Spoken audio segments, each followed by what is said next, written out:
Wow. Di ko na pipigilan, di ko na di ko na mapigilan ang aking mga Star, anong ginagawa mo? Magawa ko ng food, remaining food to kahapon. So, i-renovate ko siya para naman makain siya. So, ayan o. Look at this, Star. Look Anong at tawag your dyan? followers. Wala. Marka Bahala Food. Fulil yan. Fulil yan sa amin, guys. Marka Bahala Food siya. So, ganyan paggawa. Marka Bahala Food siya. Tapos, wala akong ibang nilagay. Titingnan ko lang kung anong mangyayari dito. So, kung masisira ito, wala tayong sisisihin kasi wala tayong ginagbang ingredients ng rice kahapon. Ito lang yun. Okay? Gimix ko lang siya. Ganon.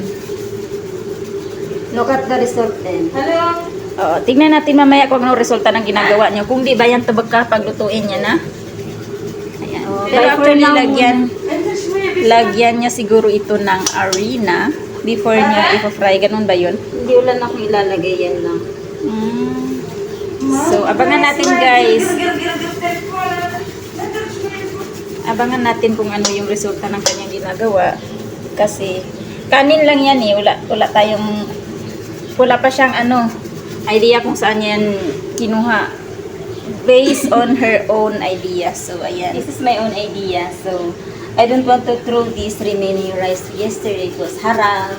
Kaya ito gagawin natin siyang incredible foodie. So, ayun, narinig nyo yung sabi niya na incredible food daw. So, it means, abangan natin ang incredible food na yan, no? Mamaya, titingnan natin kung anong resulta. So, abangan nyo, huwag kayong kukurap. So, ayan na nga guys, yung incredible food natin. Ayan na siya.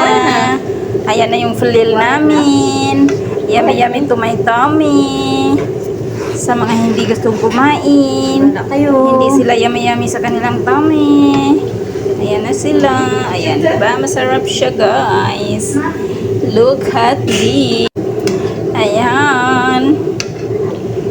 Na.